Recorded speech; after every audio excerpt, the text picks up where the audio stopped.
I know I work so hard and I care so much about this, but at the same time, if I'm not okay, then I can't show up for the cause and I can't show up for the athletes. And then also just big on boundaries and also big on having a better vetting process. And that also stems from like the individuals I have around me, my board. Like I have one, two, I know Marcus left, but then where's Antonio?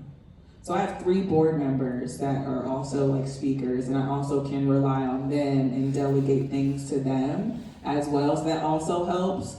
And I think it's just, I prioritize myself. I like to call myself a recovering people pleaser. So I was always just trying to take care of everybody around me. And so now I put myself first. And if someone has a problem with me putting myself first, then that's your problem because I come first, right? Versus, how do I help this person and that person and that person, and then think of myself? And then I have some type of resentment because I was thinking about them before I was thinking about myself, but when I was going through something, they weren't even trying to check in with me and see how I'm doing because it's my responsibility to take care of me.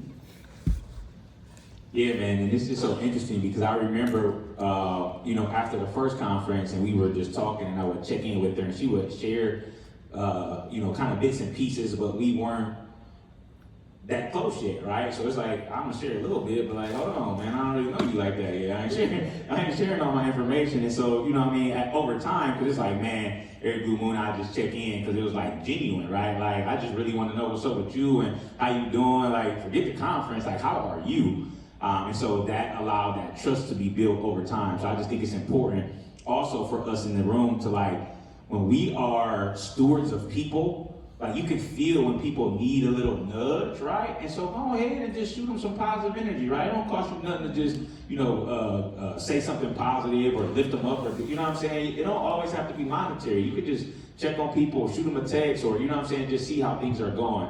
So I think that it's important for us to remember that positive energy is transferable, right? Or energy, right? It can't be created or destroyed. It's out here. It's going to continue to go. So it's important that we as individuals really understand the power of the energy that is inside of us.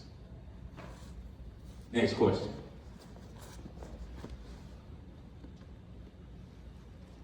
Coach Jada, go ahead and say yours.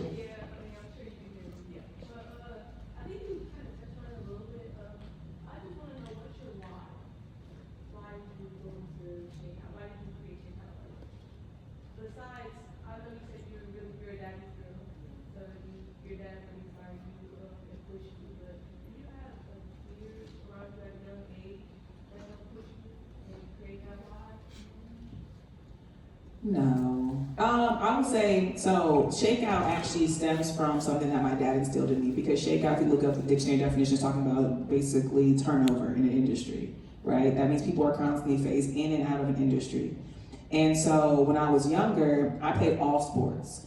And so I would tell my dad, if I was playing soccer, I'd be like, oh, this person that I was that was my friend, my soccer friend, I'm like, she's not playing anymore. And he's like, that's the shakeout. And I didn't know what he was talking about, right? So he was telling me as I was young, as you get older, people shake out, right? And eventually I would shake out of all the other sports that I was playing, because I played soccer, softball, I was even a cheerleader for a season. I ran track in high school for a season, but my sport was basketball. But I eventually shook out of all those other sports and focused strictly on basketball. And so he was kind of instilling in my head that at some point, no matter who you are, how talented you are, you're eventually going to be a product of the shakeout. And so again, that was just something that my dad reminded me of. My why is far bigger. I know I do a lot of amazing stuff with athletics, and I'm happy to do that, but I also do a lot for just marginalized people in general. My why is that I want to leave this earth better than the way I found it. And so when we're talking about representation matters, it's because, yes, I'm a woman of color, but there's also people that are going through things that, are visually impaired, that have other disabilities, right? That are part of the LGBTQ plus community, right? And so in my full-time job in technology, I'm a voice for them. I like to make sure that they feel represented, that they feel supported. And so my why is just it's far bigger. I really genuinely care about the human experience. I feel like life is hard enough. And so what we don't need, with all due respect, are a bunch of assholes around making the world harder. So I try to just be a light in this world, even when it is difficult. Light. You are the light of the world. Go ahead, Carlo. So you given got all of us here through all the challenges, adversity, put this thing together, and we appreciate you for your being what you did. So what can we do for you? What's an ask that you could ask us in the room that help Shakeout continue to Scan the QR code. But aside from that, I would say a lot of folks have come up to me, saying like, man, I wish there were more people in the room. But I like to say everyone that's in the room needs to be in the room, especially for this event. And this is not the last time I'm going to have an event like in Ohio. It might be in Canton, it might be in Akron, right? It might be in Cleveland, where my dad's from. But what y'all can do is spread the word of the work, not only that I'm doing, but that of collectively the athletes in this room are doing. Because that's how we also champion for change, that event that we spoke at in New York. So that's what we can do. Just continue to spread the word. Also, when you scan the QR code, you can send the link to a friend, right? A friend of a friend. A friend of a friend of a friend. That's also how things go viral on social media, because people hear about something and they like it and they send it to their other friends and families and stuff like that. So that's what we can do, because again, the donations go to the scholarships, go to, forgiving loans, go to events like this so I can have this event. And although the breakfast was a little shaky, hopefully the lunch was better, but in order to have the food, there was years that I was self-funding, a lot of the stuff that I was doing with Shakeout, and I don't mind it, but also how am I supposed to grow at a scale if I'm constantly self-funding things? So the more that people are investing in the nonprofit, the more work that I can do. Not just in Ohio, not just in Atlanta where I live, but throughout the United States and hopefully global one day. Go ahead. Hi. So as we talk about overcoming adversity and within your transition of that, I think as an athlete myself, and I'm trying to transition, so once I make it to that first phase that I want, right? We're not there, baby steps, but how do you get a framework of people? So you talk about Shakeout, some things that are shaken out of your life. And that might be, people that knew you in a different season, right? So when you get to the place that you want to be, or after that transitional stage, especially as a young Black woman, how do I find more like-minded individuals that are looking to propel within career? Or what does your circle look like now, and how did it get there? I would say it took time, because there were a lot of questionable people in my circle that I thought were genuine and that weren't. But it started with me checking myself. I feel like you are who you attract, right? So if you want to be better, how are you being better within yourself? And then also going to different events, showing up in spaces, having conversations with people. And then also, unfortunately, you're going to come across people that maybe, aren't the most genuine and aren't the best for you, but you're going to learn from them. You're gonna learn, okay, I need to, these are yellow flags that are probably eventually gonna become red flags. So I'm just gonna move around that situation. And I look at who was also there for me when things weren't really great with Shakeout and the Athletes Chat Conference. I look at the people that reach out to me when I'm really quiet, because when I'm going through stuff, I'm probably really, really quiet, because I don't like to be a burden on people. And so that's how you find your genuine group of people. But most importantly, it starts with self. It really does. Because once you start really working on yourself, the right people are gonna come to you. And I don't just say that to say that, I've seen that. When I was a hot mess internally, there was a bunch of hot mess people around me. Yeah, I had my solid ones, but sometimes it was hard to decipher between who were the ones that were genuine and those that maybe were opportunists. Because as you also grow and as you elevate and as you do great things, that attracts people that just want to be on your stage because they can say they were on your stage or they were associated with your business, with no even concept of thinking, how can I also reciprocate, and support what it is that she's doing or who she is as a person. Yeah, and so I would just say though that get out your comfort zone. You have to, if you wanted to get better at your left hand, I'm assuming you're right-handed, if you wanted to get better at your left, you had to go work on your left. If you went to the gym every day and worked on your right hand, it really didn't matter. So go do some things out of your comfort zone to push you and put you around other individuals, and then that circle will start to complete itself. Data. What have you learned about yourself through this process of creating the confidence in Shakeout? I've learned that I don't give myself enough credit. And I don't take moments to pause and celebrate the small wins, the big wins, the medium wins. I remember the first conference, I was like, okay, I gotta start thinking about the second one, or I gotta think about this, or I gotta think about that. And so now I'm starting to just take a step back and like appreciate, what I've done. And literally me and Furlough were talking out there because I'm such a perfectionist, like the old me would have been like, oh my God, everybody left, like nobody's here, blah, blah, blah, worrying about what's going wrong versus what's going right. So I've learned that about myself, that like, I just leave with gratitude and I give myself grace, and know that as long as I've done everything I can to like show up for anything that I'm doing, I'm at peace with it. I've been trying to ask a question all day. All right, here you go. So Classye, everybody's giving you your flowers and definitely want to continue to give you your flowers, right? If you think about the little Classye, right? The 5-year-old, 6-year-old, 7-year-old Classye, knowing what you know right now, what would you tell that little girl?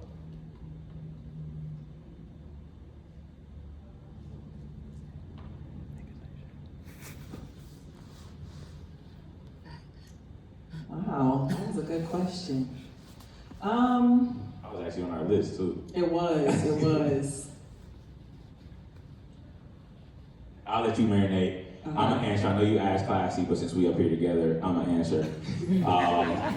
And let her get that. And so I'll just say, like, the younger me, it was like, no matter how many times you get knocked down, because I got knocked down a lot when I was young, like a lot. But it like never discouraged me. Like I was just such a fighter, right? And so like carry on the spirit, like because we kill our young spirit. We get adults, we forget that we were kids, right? That kid spirit, like nourish that kid spirit for the rest of your life, because that kid spirit is the true you. You get away from that kid spirit as you start growing and getting older, and it's like, man, what about that childlike you? So I would say, childlike you, cultivate it, keep that spirit going, and that is what is really going to be the transformation in your adult life. That was good. I would tell younger Classye a couple things. Life is tough, but you're tougher. And then always too, like, just always smile, because I've gotten myself out of a lot of things with the smile. Shout out to the dimples and good genetics, but just smile through life, honestly, because even through the hardest times, I find something to smile about. And I remember being younger and then just trying to have, like you said, that joyous spirit. So it's like, just smile through it, because life is so precious. It really is. It really, really is. And I think the last thing is, like, don't forget to have fun along the way. When I started to have fun as an entrepreneur, it actually became easier. When I started to have fun, in corporate America, because we work together, our athletes in tech panel, we all work together, right? And so they're some of the most amazing people at Cisco. But we know how hard it is for us to all be, Black in tech. It's like less than 3% of the technology industry is Black. So it's really tough, right? But we find a way to have fun, and that helps us get through tough times. Any more as we come to the end? We got a special announcement. All y'all sitting in the room now, but do we have any more questions? We gonna come here for the last one.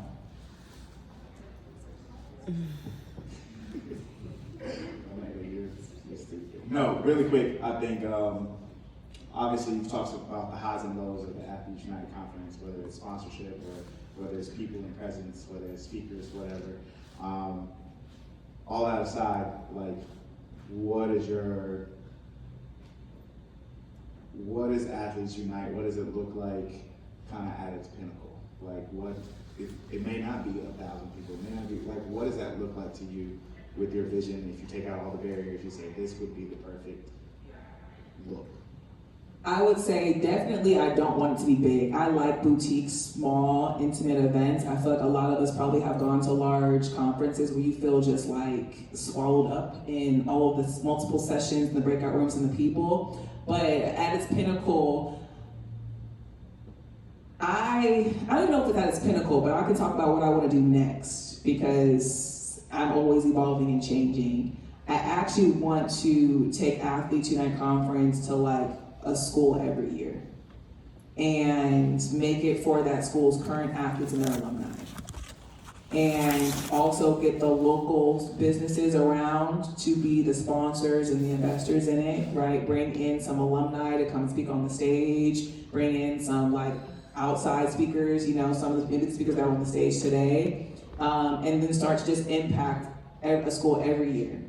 And so that's kind of the model that I'm looking to do now. And I think part of the pinnacle is by having it at that school, that's leading to micro internships, that are then leading to full-time employment, right? That's then helping really create an amazing ecosystem of our workforce, of our talent strategy, where we're talking about like attracting and retaining top talent. That's what I would envision. On top of the fact that I have a partnership with Bank of America. Merrill Lynch is a Bank of America company, and they're excited to then, you know, teach financial literacy to our athletes. Outside of having the amazing speakers I have now, I have like a whole organization that wants to teach financial literacy, you know, to athletes, and then also partnering with mental health institutions, right? So it's at its pinnacle, it's literally having an ecosystem where, okay, at this school, that school now has their go-to people and organizations when it comes to mental health, when it comes to financial literacy, and when it comes to, you know, their top companies that now these companies invest in having that pipeline of talent to come work at their organizations. All right, I know we've said this before, but I want to get a quick survey and then we want to have this announcement. Like, do you guys really feel like did you get value today?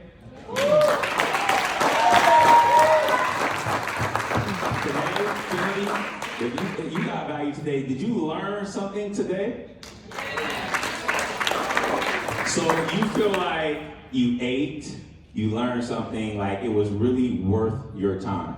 We feel like that? All right, so we got some young people that want to really encourage you all to do some things, and so I'm gonna let them tell y'all what they want y'all to do. So, my name is Classye James. I am now a 21-year-old life coach. I'm Kennedy Keith. I'm 15. I go to Ella High School. I've been with Ladies First for 6 years, and Ladies First has helped me become who I am today. They've helped me with my sports, my academics, and mostly my confidence. If you were to ask me 2 years ago to come stand on a stage and talk in front of you guys, I would have freaked out. But here I am today, speaking in front of people.